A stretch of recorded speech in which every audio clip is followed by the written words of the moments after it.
ओम श्री सरस्वत्यै नमः। नमस्कारः। 82 अधिक 200तमी कक्षा। आज का हमारा सूत्र है अकः सवर्णे दीर्घः 61101। और ये अब कहाँ से आ गया, तो अब इसको ध्यान से देखना है कि कैसे हमने आद् गुणः सूत्र किया है और उसके बाद वृद्धि रेची किया है। तो आद् गुणः समझना है कि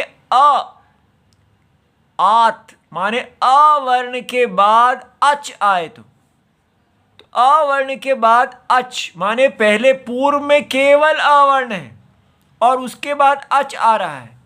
तो इसमें हमने देखा है कि अवर्ण के बाद अच का जब अ आता है तो ये अक सवर्णे दीर्घा का अपवाद हो जाता है। तो इसलिए आद् गुणः को केवल ई से लेके अक तक मिलता है। आद् गुणः तो मिलना चाहिए, यहाँ तक चाहिए था, क्योंकि वृद्धि रेची एची जो है ए से लेके यहाँ ची इतना हिस्सा आद् गुणः का अपवाद कर देती है वृद्धि रेची। अक सवर्णे दीर्घा को केवल ई से लेके क ये चार केवल ई उ र ल ये चार ही मिलते हैं। तो इस प्रकार दिमाग में बिठाना है कि कहाँ पर अक सवर्णे दीर्घा का क्षेत्र है, कहाँ वृद्धि रेची का क्षेत्र है और कितना हिस्सा अक सवर्णे दीर्घा ले जाएगा। ठीक है। तो और इसके बाद अक सवर्णे दीर्घा को इतना और भी मिलेगा, ये केवल अ तक नहीं रहता है। ई के बाद ई सवर्ण, ऊ के बाद ऊ, र के बाद र और ल के बाद ल, ये सारा जो है ये भी अक सवर्ण का क्षेत्र है। ये अभी आज हम देखेंगे, अष्टाध्यायी जी में देखा जाता है। ये देखिए छठा अध्याय है और पहला पाद है। इसमें संहितायाम का अधिकार है 6172 से लेके 184 तक जाता है। इसके अंदर जो हमारे है इको यणचि, इसमें अचि की अनुवृत्ति जो है आएगी, हमको यहाँ से मिलेगी। और उसके बाद एक पूर्व पर योहो 6184, यहाँ से एक पर पूर्व पर योहो की अनुवृत्ति मिलेगी। और उसके बाद ये आद् गुणः वृद्धि रेची तो अनुवृत्ति नहीं देंगे, लेकिन ये बड़े महत्वपूर्ण है अक सवर्णे दीर्घा के अंदर। फिर उसके बाद ये अक सवर्णे दीर्घा 101 61 101। इस प्रकार ये सारे क्रम से हमें पता होने चाहिए। ये देखिए संहितायाम इको यणचि में से अचि आ रहा है, एक पूर्व पर यो हो पूरा का पूरा आ रहा है, और अक सवर्णे दीर्घा यहाँ से ये तीन है। अक याद रहे ये पंचमी है, सवर्णे सप्तमी विभक्ति एक वचन दीर्घा। अब हम ये सारे शब्दों को अगर जोड़ लेते हैं, देखिए अकहा सवर्णे अचि, ये अचि हमने इको यणचि से जोड़ लिया। पूर्व पर यो हो, और कल ही हमने किया है कि इसके साथ जब भी षष्ठी हो तो पूर्व और पर का स्थान में स्थाने हम अपने आप लगा लेंगे। ठीक है। तो दीर्घहा, तो यहाँ दीर्घहा एक आ गया, एक आदेशः भवति। तो इससे हमें समझ में आ जाता है जो पंचमी में होता है वो पहले होता है और जो सप्तमी में है वो बाद में आता है। ठीक है।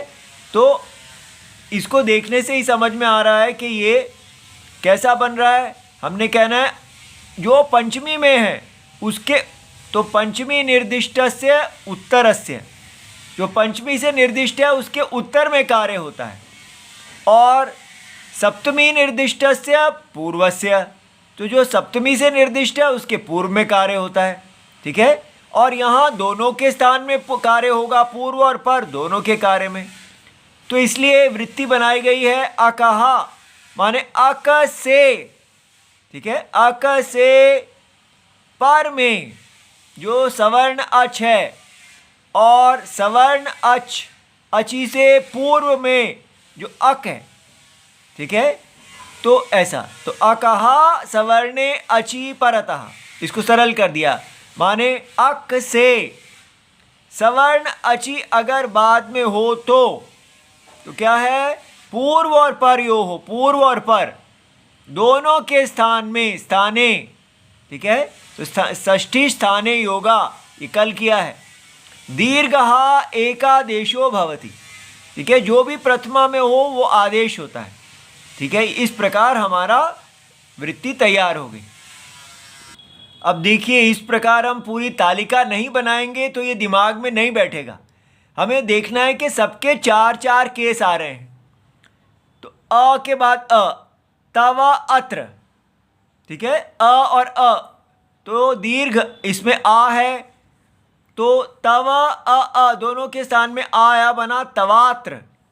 वेद आदि अ आ, दीर्घ एक, इन दोनों के पूर्व और पर योः स्थाने दीर्घ आदेश भवति। तो आ के स्थान में आ आया, वेद आदि। विद्या अत्र, आ के बाद अ, दोनों के स्थान में आ, ठीक है। ये स्थाने अंतर तमहा से हमने चुना है कि आ ही इसका दीर्घ है। फिर वि द य आधा है और आ और आ के स्थान में आ हुआ, तो विद्यात्र, विद्या आलयः, आ और आ, तो आ वि द य आ प्लस आ, तो दोनों के स्थान में आ आया, विद्यालयः। यदि इदम, अब देखिए, अब हम ये अक सवर्णे हैं, तो सवर्ण में अब हम ई के बाद ई का केस आ रहा है, ठीक है।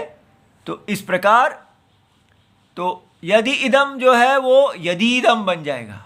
ये आप अपने आप समझ सकते हैं कि ई और ई ये यदि ईश्वर, तो बड़ी यहाँ पर सब में दीर्घ ई जो है आदेश होगी।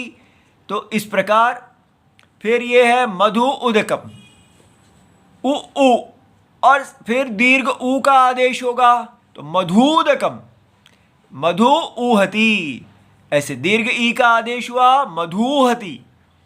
वधु उत्तमाः, दीर्घ ऊ का आदेश हुआ, वधूत्तमाः।